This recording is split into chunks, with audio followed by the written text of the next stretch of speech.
Hello students, welcome to my channel. तो आज हम स्टार्ट करते हैं 11th अकाउंटेंसी का एक बहुत इंपॉर्टेंट चैप्टर जो आपके थ्रू आउट द लाइफ काम आएगा। और चैप्टर है प्रोविजंस एंड रिजर्व्स। इसमें कोई न्यूमेरिकल नहीं है, लेकिन आपको बहुत ज़्यादा ज़रूरी है समझना कि प्रोविजंस क्या होते हैं और रिजर्व्स क्या होते हैं। तो चलते हैं टॉपिक की साइड।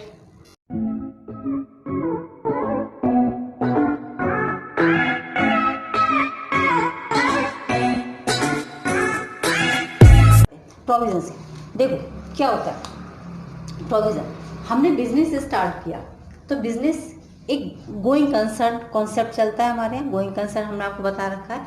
क्या होता है गोइंग कंसर्न में? हम बिजनेस कभी भी ये सोच कर नहीं स्टार्ट करते कि बिजनेस बस अब 1 साल में बंद कर देंगे या 2 साल में बंद कर देंगे या बस अब बंद कर देंगे, लॉस हो जाएगा तो बंद नहीं। बिजनेस हमारा एक लॉन्ग टर्म तक चलता रहेगा और हम प्रॉफिट अर्न करते रहेंगे। हम ये सोच करके बिजनेस स्टार्ट करते हैं, ठीक है ना। तो ये तो हो गया है कि बिजनेस ये हमारा गोइंग कंसर्न का हो गया। आगे क्या होता है? नेट प्रॉफिट हमारा हम अर्न करते हैं। यहाँ पर नेट प्रॉफिट हमारे पास आ जाता है। नेट प्रॉफिट में हम अपने एक्सपेंसेस को यहाँ पर लेस करते हैं। पता है ना, ग्रॉस प्रॉफिट में से हम अपने जितने भी खर्चे होते हैं वो हम अपने इसमें से लेस कर देते हैं। अच्छा, अब बात आ रही है, हमने बात कर रहे हैं यहाँ पर प्रोविज़न की। प्रोविज़न क्या होता है? देखो, कुछ ऐसे खर्चे होते हैं जो हुए नहीं है लेकिन हमको पता है कि ये हो सकते हैं। कितने होंगे ये भी नहीं पता, बस ये पता है कि हाँ ये हो सकते हैं। तो क्या करते हैं, हम उन खर्चों को अपने प्रॉफिट में से पहले ही लेस कर देते हैं या उन खर्चों के लिए एक अमाउंट अलग से सेट कर देते हैं। जैसे डेप्रिसिएशन है, हमको नहीं पता कि कितना होगा, लेकिन हमें ये पता है कि अगर हमने ये एसेट खरीदी है तो ये डेप्रिशिएट होगी ही होगी। समझ रहे हैं? हमने एक कार खरीदी है तो कार की वैल्यू डाउन होनी ही होनी है। कितनी डाउन होनी है ये हमको नहीं पता है, तो उसके लिए हम एक अमाउंट अलग से रखते जाते हैं और उसे हम अपने नेट प्रॉफिट में से कम भी कर लेते हैं। सॉरी, अपने प्रॉफिट में से कम कर लेते हैं, तब हमारा नेट प्रॉफिट यहाँ कैलकुलेट हो जाता है। समझ गए? बस वही जो अलग से अमाउंट रखा जाता है उसे हम कहते हैं प्रोविजंस। समझ गए? देखो डेफिनेशन क्या कहती है। डेफिनेशन कहती है, एक तो ये एक्रूअल एजम्पशन।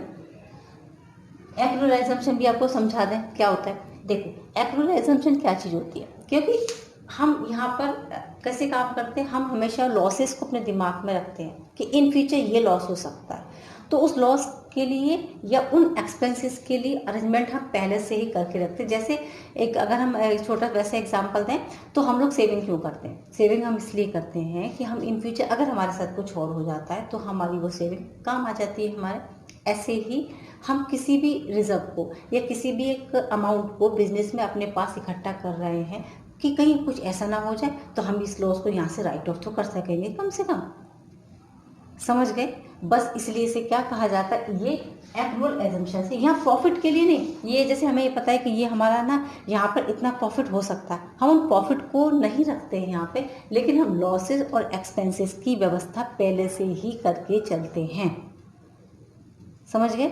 लॉसेस की और एक्सपेंसेस की व्यवस्था हम पहले से करते हैं। हम प्रॉफिट्स के लिए यहाँ पर हम जो प्रॉफिट हुआ नहीं हम उसको ऐड नहीं कर सकते, लेकिन जो लॉस होने वाला उसे जरूर हम लेस कर देते हैं। इसी को क्या कहते हैं? इसी को एक्रूअल एजम्पशन कहते हैं। समझ गए? अब देखो प्रोविजंस की डेफिनेशन छोटी सी। Provision is a charge against profit. ये प्रॉफिट के अगेंस्ट एक चार्ज है। कहाँ से लिया जाता है? प्रॉफिट में से निकाला जाता है। जैसे माना हमारा 10,000 रुपये का प्रॉफिट ग्रॉस प्रॉफिट हुआ, ठीक है।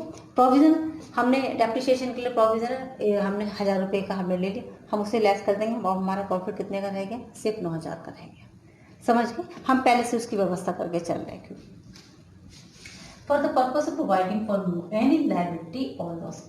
किसी भी लायबिलिटी के लिए या किसी भी लॉस के लिए हम पहले ही प्रोवाइड कर रहे हैं, ठीक है। Liability is known but amount is not uncertain. Liability हमको पता है कि ये होने वाली है, ये ऐसा होगा, लेकिन कितना होगा ये अमाउंट हमको यहाँ पर क्लियर नहीं होता है। समझ गए मेरी बात को? बस इसी को हम क्या कहते हैं? इसी को हम कहते हैं प्रोविजंस। जैसे provision for depreciation, provision for tax, repair, doubtful debts, है ना।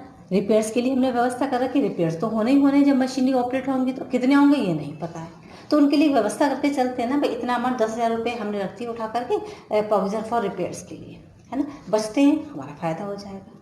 अच्छा तो है, फंड इकट्ठा हो रहा है इसलिए करते हैं, बस सिंपल सी बात को समझे ना, बात खत्म हो गई। ठीक है, चलो आगे चलते हैं। इसके फीचर, अब इसी में से हम इसके फीचर्स निकाल लेंगे, जो इसकी जो मीनिंग दे रखी होती है ना उसी में फीचर्स आपको रटने की जरूरत नहीं है। सिस्टम चेंज हो चुका है एजुकेशन का, आप समझिए चीज़ों को, समझिए क्या चीज़ है, बस फीचर्स मीनिंग में से निकाल आते हैं सारे। क्या कहता है हमने क्या लिखा है, एक तो ये एस्टिमेटेड अमाउंट है, एस्टिमेटेड अमाउंट है, हम सोच रहे हैं एक्यूरेट, एक्चुअली में ऐसा भी हुआ नहीं है। ठीक है, इसलिए लायबिलिटी नहीं है हमारे ऊपर कि हमें इतना पेड करना ही करना पड़ेगा, ऐसा नहीं है।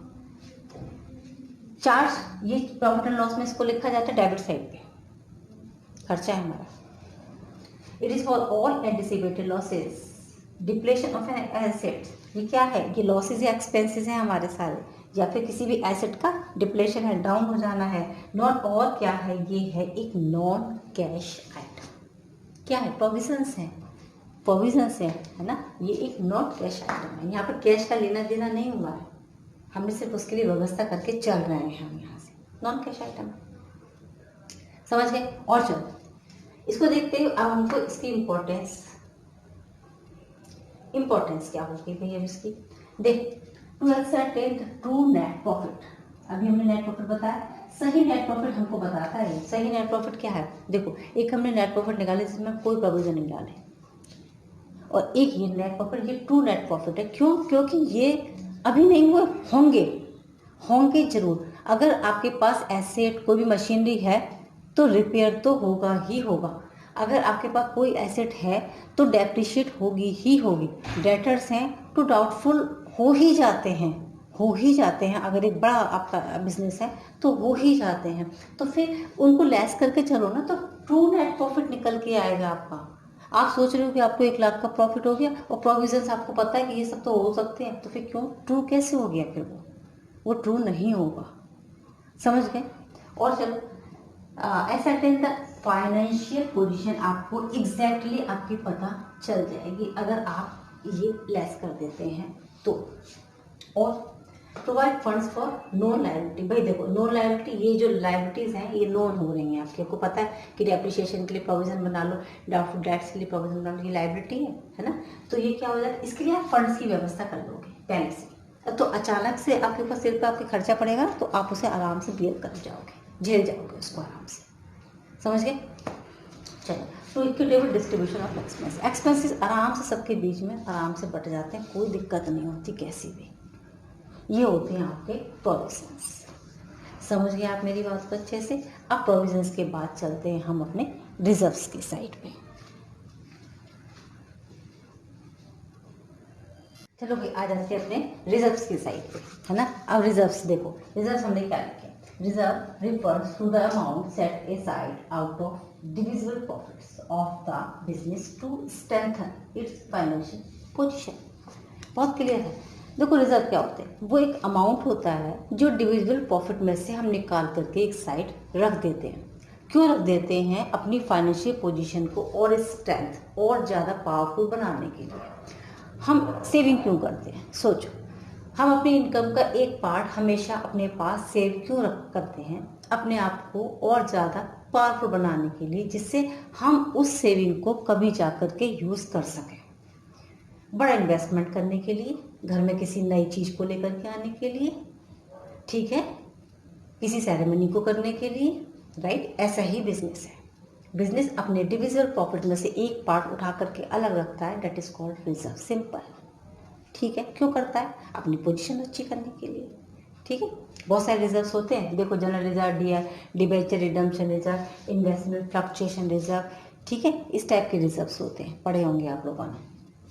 अच्छा, एक और चीज़ आ जाती है, एक तो ये एप्रोप्रिएशन ऑफ प्रॉफिट होता है, not a charge against profit, profit में से कम नहीं किया जाता है इसको, प्रॉफिट में से इसको कम नहीं किया जाता कि हमारा इतना प्रॉफिट कम हो गया, जैसे हमने रिजर्व्स को कर दिया, ऐसा नहीं किया जाता, जैसे हमने अभी इसको प्रोविजंस को किया था, सॉरी, ऐसा इसको नहीं किया जाता है। ये तो एप्रोप्रिएशन है भाई, प्रॉफिट का हम प्रॉफिट का यूज़ कर रहे हैं बढ़िया सा, उसे इकट्ठा कर रहे हैं, ठीक है। अच्छा, और आ जाते हैं, इससे हमें और क्या बातें इसकी निकल के आ रही हैं। नोट चार्ज होंगे, इसको प्रॉफिट एंड लॉस अकाउंट में कहीं शो नहीं किया जाता। एक बात, इसको डेबिट साइड में profit and loss appropriation account में शो किया जाता है। जब आप प्रॉफिट एंड लॉस के बाद profit and loss appropriation account बनाएंगे तो उसके डेबिट साइड में हम इसको शो करते हैं। Amount of reserve is invested in outside securities, तो इट इज टर्म और रिजर्व फंड। एक रिजर्व होता है, पैसे को इकट्ठा करके रख देना है एक साइड पे। रिजर्व फंड क्या होता है, दोबारा पढ़ें। Amount of reserve is invested in outside securities, जो पैसे हमने रिजर्व में रखे थे, 10,000 रुपये माना रखे, उसे हमने कहीं आउटसाइड सिक्योरिटीज में इन्वेस्ट कर दिया, क्या कहलाएगा, रिजर्व फंड कहलाएगा। वो फंड बन जाता है हमारा, समझ गए। ये रिजर्व और रिजर्व फंड जब हम उसको आउटसाइड सिक्योरिटीज में इन्वेस्ट करते हैं तब। Reserves are created to meet an unknown liability in future, so they can not be use to meet out any known liability. हम रिजर्व्स क्यों बना रहे हैं, हम सेविंग्स क्यों करते हैं, किसी भी ऐसे अचानक से हो जाने वाली जो अननोन ऐसी कोई भी बात हो जाती है उसको वहाँ से राइट ऑफ हम कर सकते हैं, किसी भी नॉन लायबिलिटी के लिए नहीं, है ना। जैसे अगर हमें अपनी डॉटर की शादी करनी है तो वो डॉटर की शादी करने के पैसे अलग हैं, सेविंग्स के पैसे अलग हैं, ठीक है। ऐसे ही ये है, यहाँ पर जो लायबिलिटी अननोन लायबिलिटी को हम यहाँ पर इससे पूरा कर सकते हैं, इसलिए रिजर्व बनाया जा रहा है। अननोन लायबिलिटी कुछ भी हो सकता है कभी भी, उसके लिए नॉन लायबिलिटी को यहाँ से हम पूरा नहीं कर सकते हैं, ये रिजर्व्स होते हैं। इम्पोर्टेंस पे आ जाते हैं, तो ये हमारी फाइनेंशियल पोजीशन पे स्ट्रेंथ बनाते हैं और ज़्यादा स्ट्रेंथन बना देते हैं, बढ़िया। हम use for the equalization of dividend, dividend का डिक्लेरेशन इसी से होता है भाई। अच्छा, अगर रिजर्व हमारे पास अच्छे होंगे तो ओनर्स के लिए फ़ायदा होता है, तो ओनर्स को डिविडेंड डिक्लेयर हो जाता है। Provide fund for specific purpose, special purpose के लिए फंड प्रोवाइड करना है अगर, तो वो प्रोवाइड हम यहाँ पर कर सकते। स्पेशल पर्पस क्या होता है, वो फंड उसी चीज़ के लिए यूज़ किया जाएगा। जैसे डिविडेंड का है तो वो डिविडेंड के लिए अगर हमने फंड बना रखा तो उससे सिर्फ डिविडेंड ही डिक्लेयर किए जाएंगे, ठीक है। चलो, यूज फॉर मीट लॉसेज और लायबिलिटी अनफोर्सिंग, है ना। ऐसी लायबिलिटीज जो अभी हमने बताया ना, ऐसी कोई भी बात हो जाती है जो क्या है, अब नॉर्मल लॉसेज हो जाते हैं, उसको यहाँ से राइट ऑफ हम कर सकते हैं आराम से, तो प्रॉब्लम नहीं होती, इसलिए ये रिजर्व्स बनाए जाते हैं। क्लियर, चलते हैं अब बस लास्ट और आ जाता है, और हम पढ़ेंगे अब रिजर्व्स कितने तरीके के होते हैं, तो काइंड्स ऑफ रिजर्व पे चलते हैं हम।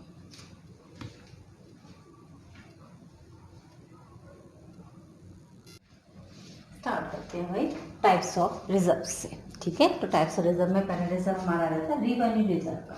तो रिवेन्यू रिजर्व आम सबको पता है, रिवेन्यू मतलब वो जो रिकरिंग नेचर का होगा, यानी बार बार आ रहा होगा। बार बार कब आता है, जिस चीज़ का हमारा बिजनेस होगा, मतलब बिजनेस से आने वाला पैसा, ठीक है। रिवेन्यू दो reserves which are created by setting aside a part of net profit, जो नेट प्रॉफिट का एक हिस्सा है, और नेट प्रॉफिट कैसा होगा, वो रिवेन्यू नेचर का रहता है, ठीक है। तो नेट प्रॉफिट में से अगर हमने निकाला हुआ है वो उस पैसे को, उस हम क्या कहेंगे यहाँ पर रिवेन्यू रिजर्व होता है। फॉर डिक्लेरेशन, इसको हम ये हो जाते हैं, ये इसी से हम डिविडेंड डिक्लेयर, अगर ओनर्स का होता है तो डिविडेंड डिक्लेयर यहीं से किए जाते हैं सारे। ये दो पार्ट में होते हैं, एक जनरल रिजर्व होता है और एक स्पेसिफिक रिजर्व होता है।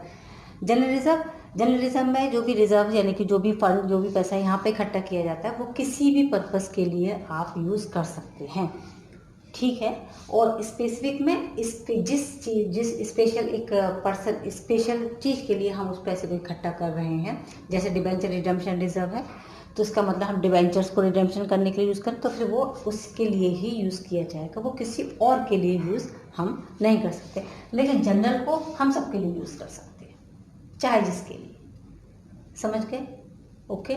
चलिए आगे, कैपिटल रिजर्व, नाम से जैसा क्लियर है, ये रिकरिंग नेचर के नहीं होते हैं, बल्कि कैपिटल से रिलेटेड किसी भी काम को करने में जो प्रॉफिट हमको अर्न होता है उसमें से ये रिजर्व तैयार कर दिए जाते हैं, ठीक है।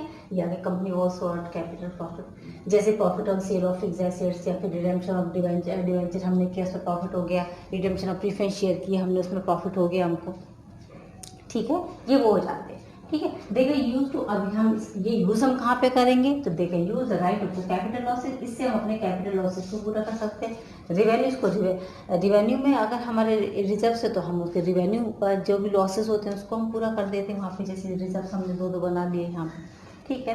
तो issue fully paid equity share, अगर हमें इक्विटी शेयर्स को अगर हमें इशू करना है तो वो हम यहाँ से कर सकते हैं। माने कैपिटल रिजर्व ये कैपिटल लॉसेस को पूरा कर देते हैं, रिवेन्यू रिजर्व हम डिविडेंड डिक्लेयर कर सकते हैं।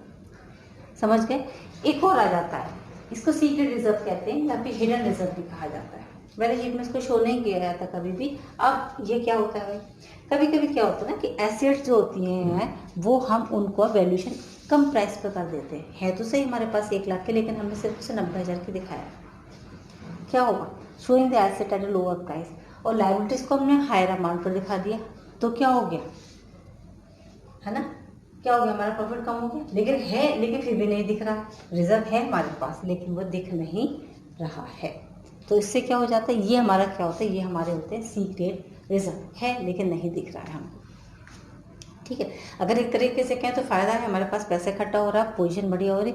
लेकिन अगर दूसरी तरीके से देखें तो ये फर्म की ट्रू पोजीशन को यहाँ पर इंडिकेट नहीं करता है। बस इतनी प्रॉब्लम हो जाती है इसके अंदर। आई थिंक आपको ये रिजर्व, टाइप्स ऑफ रिजर्व यहाँ पर बहुत अच्छे से क्लियर हो गए होंगे। ये बहुत काम की चीज़ है, अभी आप 11 में सीखेंगे, आपको 12th में उसके आगे बहुत ज़्यादा आपके काम आते हैं कि कौन से रिवेन्यू नेचर के होते हैं और कौन से कैपिटल नेचर के होते हैं। Capital nature related to capitals, assets, ठीक है, तो वो हमारे कैपिटल रिजर्व हो जाते हैं। रिवेन्यू हमारे रिलेटेड टू बिजनेस, ठीक है, जो बिजनेस की इनकम होती है आपकी, और समझिए सिंपल वर्ड्स में, जो बिजनेस की आपकी इनकम होती है, अगर आपने उसमें से रिजर्व तैयार किया तो वो आपका रिवेन्यू रिजर्व हो गया। और अगर आपने एसेट्स का लेन देन से, यानी कि बिजनेस जिस चीज़ का है उससे हट करके अपने आप कोई काम किया है, उससे आपने रिजर्व तैयार किया है, तो वो हमारा कैपिटल रिजर्व हो जाता है। और कैपिटल रिजर्व से आप सिर्फ कैपिटल लॉसेस को ही राइट ऑफ कर सकते हैं। आई थिंक आपको यहाँ पे इतना ये समझ में आ गया होगा। फिर भी इससे रिलेटेड कोई क्वेरी हो तो डेफिनेटली आप मुझे कमेंट बॉक्स में जाकर के कमेंट कर सकते हैं। ओके चिल्ड्रन, इसको आप रिवाइज करें। Take care, good bye.